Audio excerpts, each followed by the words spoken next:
but nothing wrong with being a little bit fashionably late. All right, let me get everything set up here. Pull up the chat.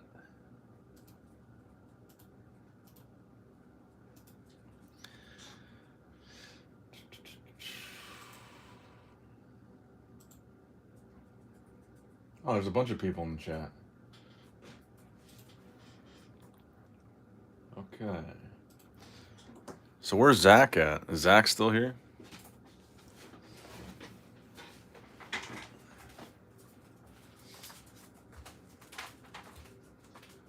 Set my phone.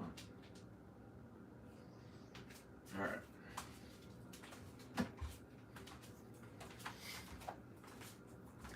All right.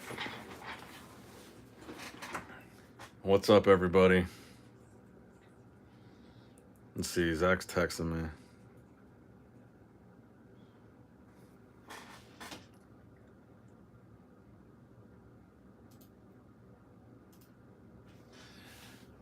All right, let's get started, guys. So what we're doing tonight is we're going to be opening up the Battle of Chaos, the newest Yu-Gi-Oh set, and what we're going to be doing here is looking for the Dark Magician. So this was supposed to be like a super hard to get card. I heard that it was like 1 out of 27 booster boxes or something crazy like that. You had to open up like 27 boxes to get it. But so far, pretty much every Yu-Gi tuber that I watch, which isn't very many, they've all pulled it multiple. Well, some of them pulled it multiple times, but they've all pulled it and they haven't opened up like a crap load of boxes. So I don't know how hard it really is to pull. It was supposed to be like crazy rare. What's up, Jesslyn? What's up, Elon Musk? Flying Whales, Michael Luster. But yeah, this Dark Magician card, it's supposed to be super hard to pull. I don't know how hard it really is to pull. Let me get some music on. Get the proper vibes. Yeah, just figured we'd do something different tonight. Do a Yu-Gi-Oh opening and hunt for this Dark Magician that is supposedly the rarest Yu-Gi-Oh card ever. All right.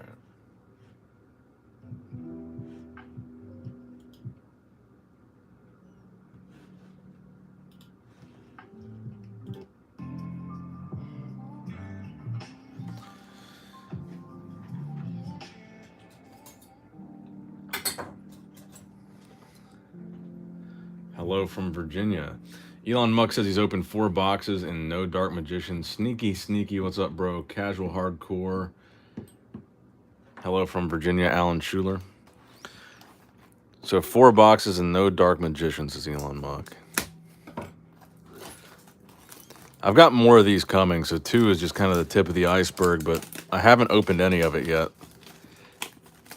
So this will be my first time opening. I haven't really opened a new set of Yu-Gi-Oh in a while. But I do love a good chase.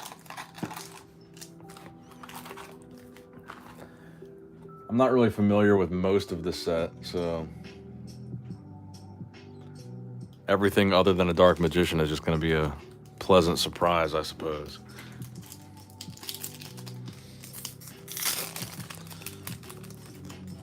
But yeah, what I heard was it was like 1 out of 1,000 packs or something crazy. More than 1,000. It was like 1,500 or something. So we'll try to go through these quickly. Well, that's a hell of a name. Floanderies and the Advent of Adventure. I guess that's a ultra rare. Shining Peace Philia. Okay. You know what's crazy is I haven't bought Yu-Gi-Oh sized sleeves in a long time, so you're just gonna have to go in Pokemon penny sleeves. Do Yu-Gi-Oh cards tend to earn back the value of the box? That's a good question. I don't really open enough of it to really know the answer to that. I don't open really much at all of the newer stuff. D.D. Griffin.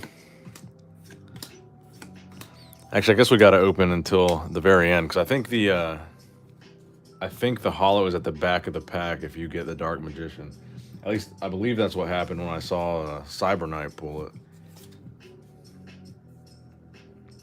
Also have read about the Dark Magician being in different slots and packs as Elon Musk. Yeah, that's what I was just thinking. I saw Cyber Knight in his opening. It was the last card of the pack. I don't know if there's been different positions besides the last, but Nordic Relic Sevelin.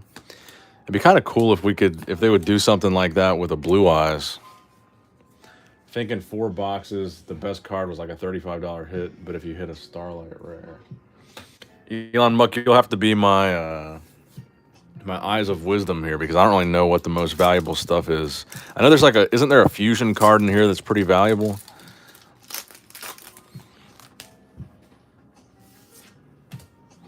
But let me know if I hit anything big. Dark Dimension Soldier. Dynamorpheus. These new Yu-Gi-Oh cards, too, they've got some interesting names.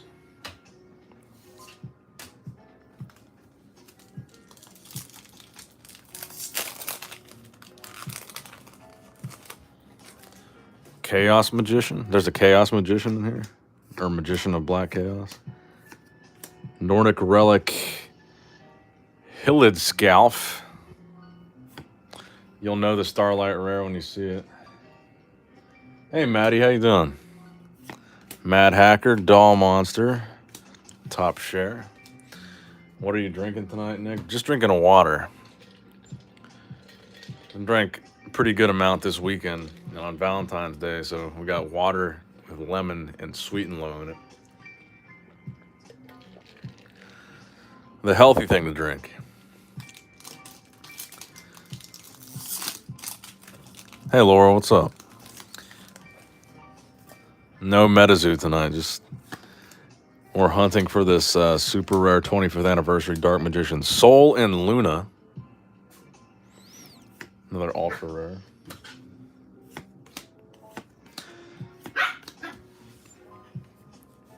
Laura doesn't like me when I drink water, she says.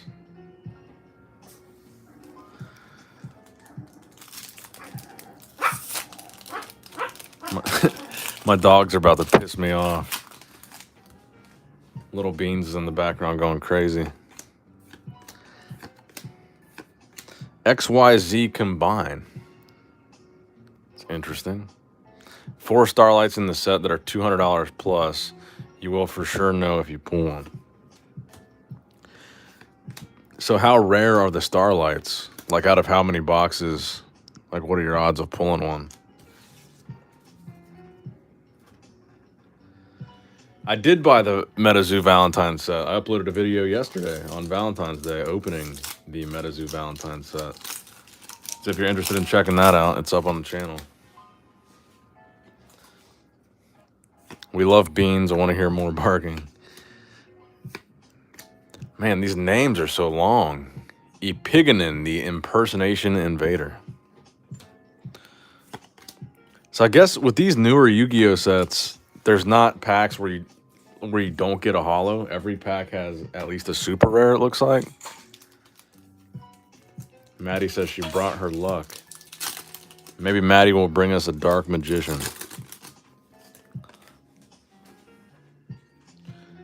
Are Dimac packs coming back or are they done? I think they still have them on the MetaZoo marketplace right now. Vampire Fascinator. Maple Maiden.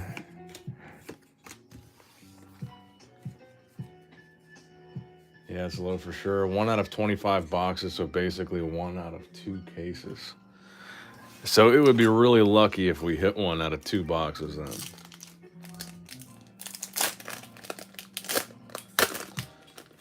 I haven't opened any. This is the first box that I've opened. I've got some more that I ordered on the way, but these are the first ones that came in. Dynamorphia Reversion.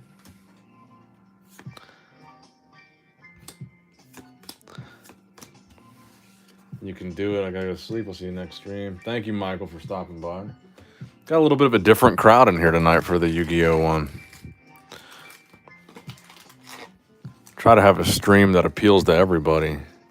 Yu-Gi-Oh, MetaZoo, Pokemon. I've opened 4 so far. No Dark Magician, says Trevor. Well, like I said, just about every Yugi tuber that I watch, I've seen they've pulled it. So I don't know how rare it actually is. And they all seem surprised that they pulled it as quickly as they did. Vampire Fascinator. Try not to go through them too quickly because I don't want to miss something. Because like people are saying, the Dark Magician is in different slots.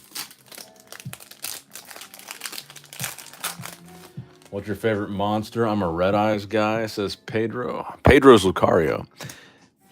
Blue Eyes White Dragon is by far White Relic of Dogmatica. By far my favorite Yu-Gi-Oh character slash monster slash card.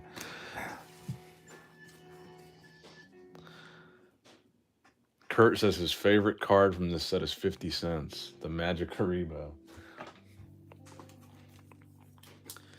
Dude, I'll tell you, one of the best pickups that I ever had was the Blue Eyes White Dragon CT13.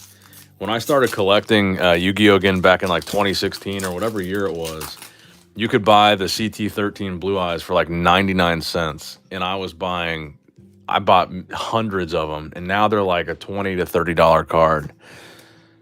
Sometimes they sell for more than that. But the CT13 Blue Eyes, Chaos Nefertiti's, pretty cool looking. But that's one of the best moves I've made with my Yu-Gi-Oh collection, was buying a crap load of these CT13 Blue Eyes. So I love when you can pick up a card for cheap because you never know where it's going to be a few years down the line. Sorry, Nick, got to go soon. I got school and I need to do some things. Thanks for stopping by, Maddie. But you'll still be bringing your luck when you're gone. That's a fact. Maybe you can stop by later this week. I think we're gonna do some more celebrations later this week. Oh, there you go. There you go, Trevor. Magic Haribo right there. That is a dope looking card. It's only 50 cents. Did you hear about Ghost from the Past 2 in April? I did not. What's gonna be in that? I guess all I care about is, will there be a Blue Eyes? Yeah, dude, I like that. That Magic Haribo is pretty sick. It's only a 50-cent card. Does it have very much playability in the actual trading card game? S-Force Retroactive. Dynamorphia. Does anybody in the chat actually play the Yu-Gi-Oh! Trading card game in its current form? Ghost Rares are so sick, just hard to pull. I've opened up a lot of the first Ghost from the Past. I didn't pull anything. I didn't pull Ghost anything.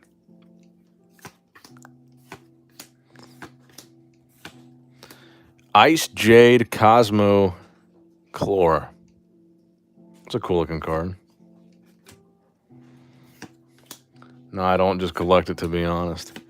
Yeah, that's really why I don't buy much of the modern stuff that comes out for Yu-Gi-Oh! I'm more of a collector. I don't really know anything about the game, and a lot of the modern stuff is like supplemental support for people that are trying to play the game. So I usually only buy the modern stuff when there's a situation like we've got with this, where there's like a nostalgic card. Ooh, nice. Where there's a nostalgic card like this Dark Magician. This is a cool looking card. Vision with the eyes of blue.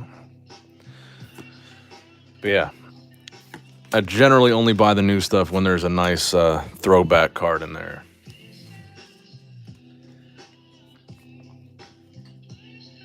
But whatever tins that CT13 Blue Eyes came in, that's one of the sets that got me back into Yu-Gi-Oh! That in the Duelist pack, what's it called? The DUSA pack. It was like 16 or 17, 2016, 2017 that I got back into it. And some of the sets they had in that year, they had a lot of really cool Blue Eyes stuff. Kaiba oriented stuff, I guess I should say. And that's the kind of stuff that piques my interest. Yu-Gi-Oh! Is typically hard to grind open. Yeah, I've noticed that. You know, I've bought a couple like random newer product here and there. Dictator of D. See, that's cool because that's a nice throwback to Lord of D. But I bought a couple like random just random Yu-Gi-Oh product at Target or Walmart or whatever when I see it. And when I open it and I don't recognize any of the cards, there's nothing nostalgic, I don't get any hits. It's just, to me, it's just like a complete waste of money because I have no use for the cards when I don't hit anything good and I have nothing, because I'm not going to play with them. I don't play the game.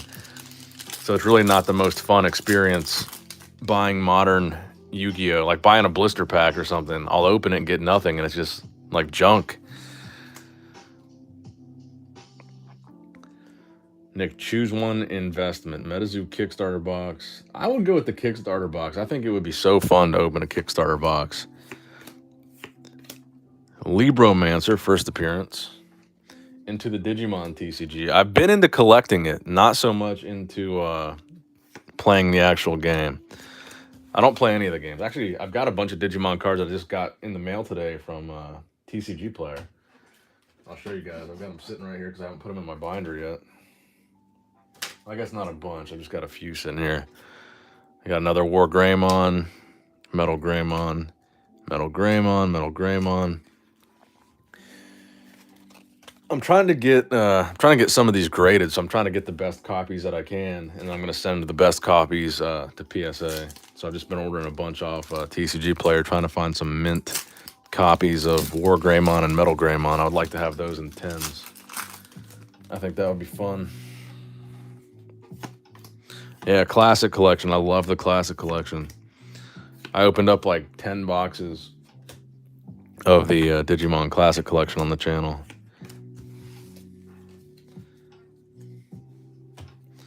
But yeah, Digimon's cool. And I like that they kind of revived the game into like this whole new thing.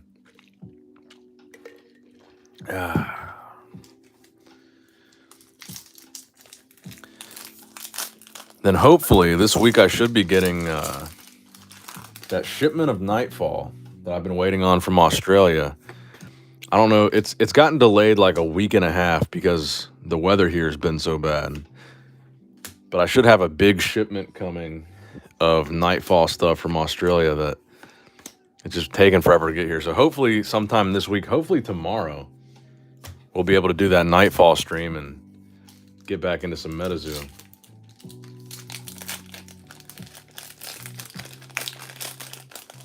Do you own any black labels? I do have a BGS black label, Japanese 20th anniversary Charizard, a CP6 Charizard. The Japanese stuff grades a lot better than the US stuff. Dynamorphia Domain. Pumped your throwing Yu-Gi-Oh! And just got my case of Battle of Chaos. Yeah, I ordered a case worth, but from different sellers. So these first two were just the first two to come. I think I've got a few more boxes on the way. Yeah, Nightfall is a never-ending story. But yeah, I think that's the only black label that I've got is that 20th anniversary Japanese CP6 Charizard, graded by Beckett. Epignon, the Impersonator Invader. And first box, I don't know. Seemed kind of lacked a little bit of excitement that first box. I don't know if we really got anything to get our money's worth or not out of there. Not into MetaZoo at all, but wouldn't mind a Nightfall booster box for display.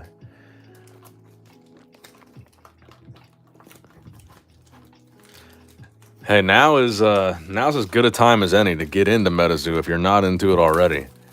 Prices have never been better. I mean, you can get Cryptid Nation 2.0 second edition for basically nothing. You can get it for like half of MSRP right now, which is crazy.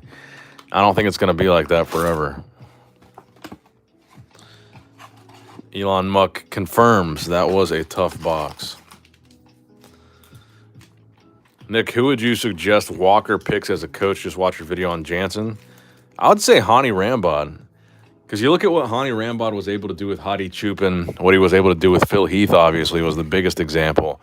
But Hani gets guys in shape. Hadi Chupin consistently shredded to the bone. And Nick Walker, he doesn't have the prettiest physique. We all know this.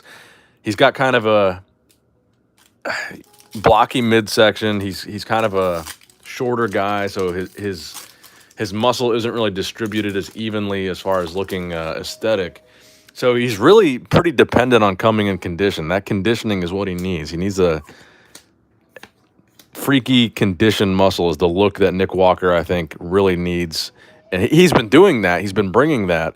But I think he needs to bring like what the level that Hadi Chupin was able to bring. If Nick's able to do that, I don't see Nick being beaten anytime soon at these shows outside of the Olympia. I don't know that he's going to do any shows outside of the Olympia, but to answer the question, I would say Hani Rambod just because I would like to see Nick Walker in Hadi Chupin condition. Because with all that crazy size that Nick has, if he were able to peel it down like Hadi Chupin, I mean, it would look ridiculous.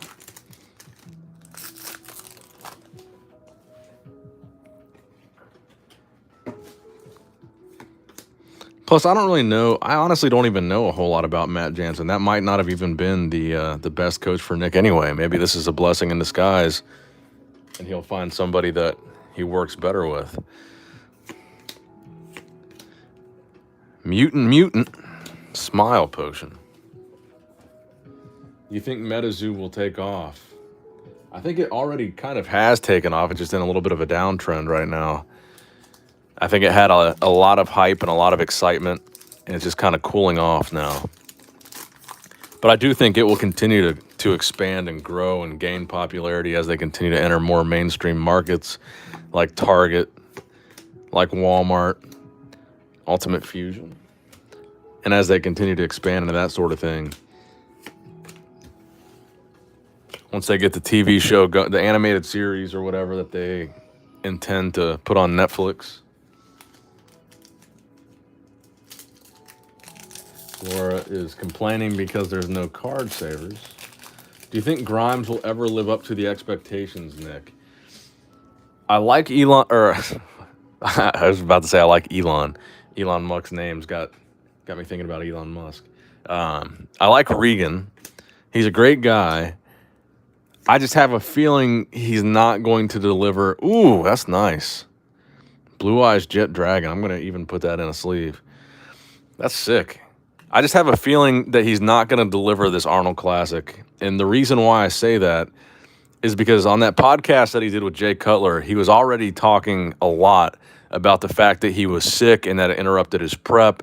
And to me, you know, I hate to say it like this, but it felt like he was already making an excuse because he knows that he's not where he needs to be at this point in his prep. So I think we're probably not going to see a 100% version of Regan at the Arnold. Will he ever deliver? Probably at some point. But something is telling me the Arnold Classic is not going to be the show where Regan hits a home run. Ejaculation.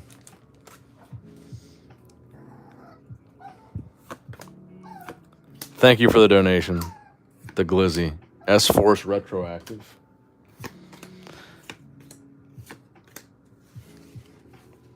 Yeah, that Blue Eyes is sick. Wish I had the drive to work out to the point where I could possibly get abs on 5'9", 220 to 225, says Pedro's Lucario. Yeah, he's looking better. I think he just continues to underdeliver. Bought a master case of Kryptonation 2 to hold. Can only go up from here. Well, it could go down to nothing. Could go down to 0 where nobody wants it, but I don't think it will. I think there's always going to be a little bit of demand for it. I think it's kind of solidified itself enough as a new TCG that it has a fan base enough to the point where it's always going to hold some kind of value. Like, I don't think you'll ever see Kickstarter boxes be worthless. I mean, I feel like it's always going to be worth something.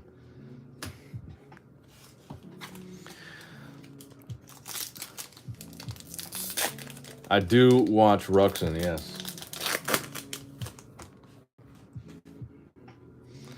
He is actually one of the few Yugi-tubers that I'm actually subscribed to.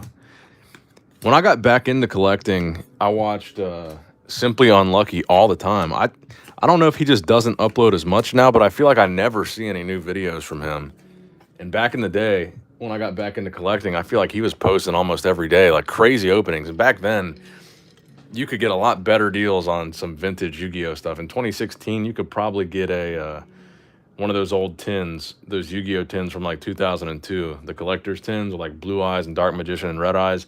You could probably pick those up for like $100, $200. And now, I mean, I think some of them are like 1,000.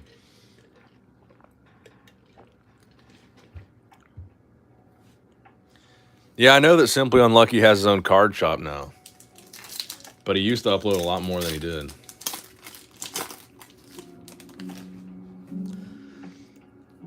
And Cyber Knight the same way, man. I've been subscribed to him for a while too, and I feel like he doesn't really. I don't know. Maybe he does upload a lot, but I just don't see. They just don't find their way to the top of my feed, I guess. My feed is generally drowned out with bodybuilding content, so I don't. Sometimes the Yu-Gi-Oh stuff. I got a bunch of bodybuilding stuff that I'm subscribed to. A bunch of Pokemon stuff. Got all kinds of random shit in my subscription feed. Did I get the Joe Burrow rookie from the other day? Yes, the seller actually came through, and I did get the. I'll show you guys here in a second after this pack. Who's your favorite PokeTuber? I would have to say PokeRev.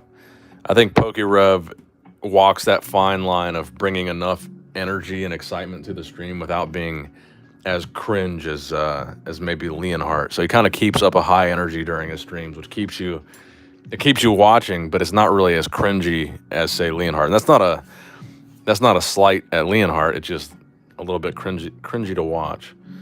So we got this guy. We got all these Joe Burrow. I think there's like 5 or 6 total that I got of these Joe Burrow rookies.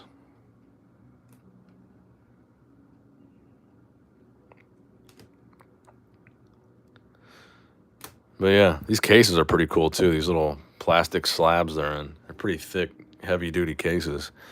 I thought that was a cool touch. Rhyme Style is cool too. I like watching his graded returns. I'm subscribed to him. Yu-Gi-Oh seems more niche than MetaZoo at this point. Bro, I agree. I really feel like the Yu-Gi-Oh fan base is pretty small.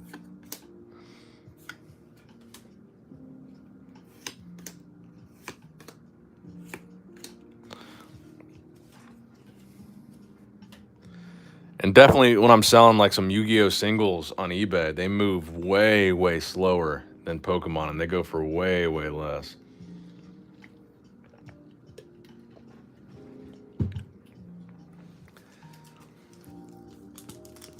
And maybe a lot of the reason for that is the collector community in Yu-Gi-Oh is not as big as the player community, maybe. I feel like I've heard that. Whereas Pokemon, it's the opposite.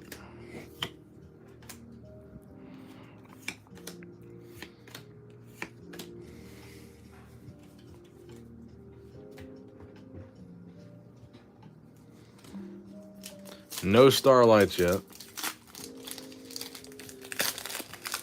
I'll have to go on TCG Player after this and maybe get a couple more boxes of the Battle of Chaos. See if the price went down any. Because like the price of those Digimon Classic Collection, another Chaos Nephitis, the price of the Classic Collection on TCG Player I feel like went way, way down after release. I think I pre-ordered them for like $70 a box, and last I looked, they were going for like 40 something on TCG Player, the Digimon Classic Collection. And the singles really aren't going for much.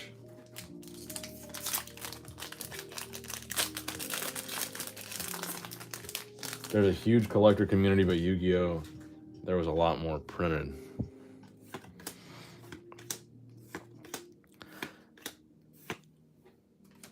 Maybe it's big, but I would say maybe just not as big in comparison to the Pokemon collecting community.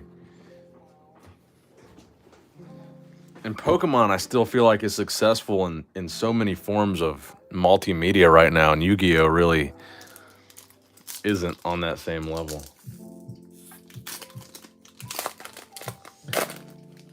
Pika Chief says, Nick, that Digimon Classic Collection, all the Digimon collectors knew it would drop because the art is so shit.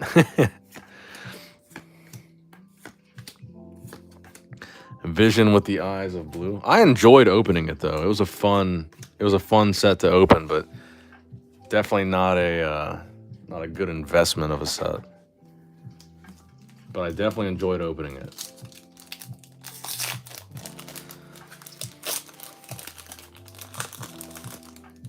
So yeah, guys, there should be at least a couple more streams this week. Hopefully, I can get the Nightfall tomorrow, so we can do a MetaZoo stream tomorrow, and I should have some celebrations to stream by the end of the week. So definitely be on the lookout for those. Hopefully, at least minimum 2 more streams this week. And I think I have a CGC return coming back too. Joker's favorite, the OG Yu-Gi-Oh show is really where it's at. Fell off afterwards. Yeah, I haven't watched. I watched all the way through the second series, the Yu-Gi-Oh GX, where they go to kind of like a boarding school type thing. I watched all the way through that, and then I tried to watch the third iteration of the series, and I couldn't get into it. But I would say the first is definitely the best. I would say GX is actually pretty good.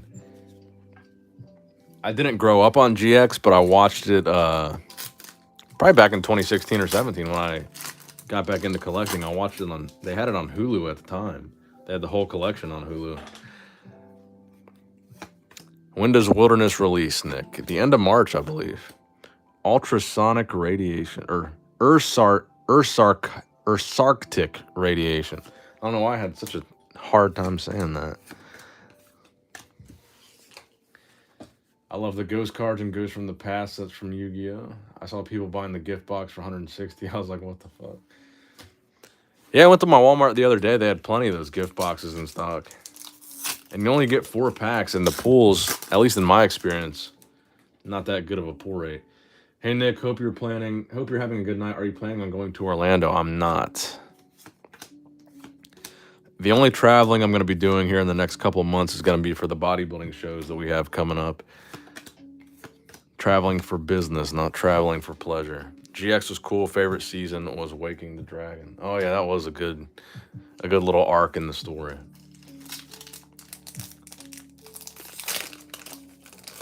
That was the whole Seal of Orichalcos stuff, right?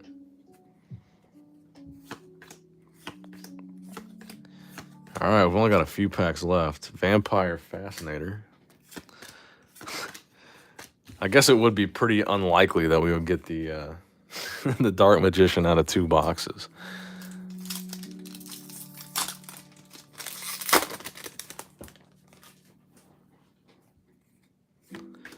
Kaiser, the Hidden Star. Dark contract with patent license.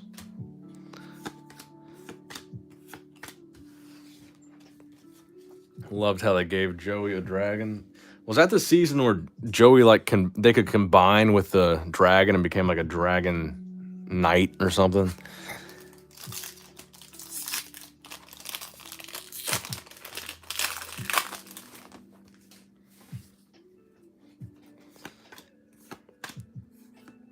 There we go. Another Magic Karibo.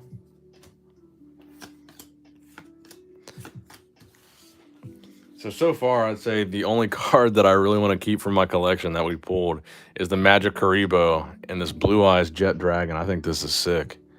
It's a sick card. Anything Blue Eyes.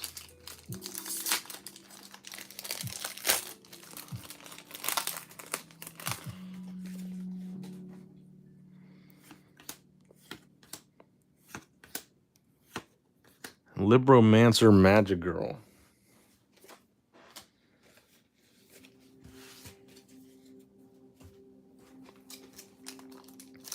I just bought 3 Magic Karibo on eBay. It says Kurt. Ooh. That looks like a good... That's from that dragon season you're talking about, isn't it? Timaeus? There was like an Eye of Timaeus. That's pretty sick. Timaeus the United Dragon. That's dope looking. Nick, when are you doing your Arnold predictions? Actually, I was thinking about posting that video tomorrow, to be honest. Make sure there's not a Dark Magician in there. All right, last pack magic.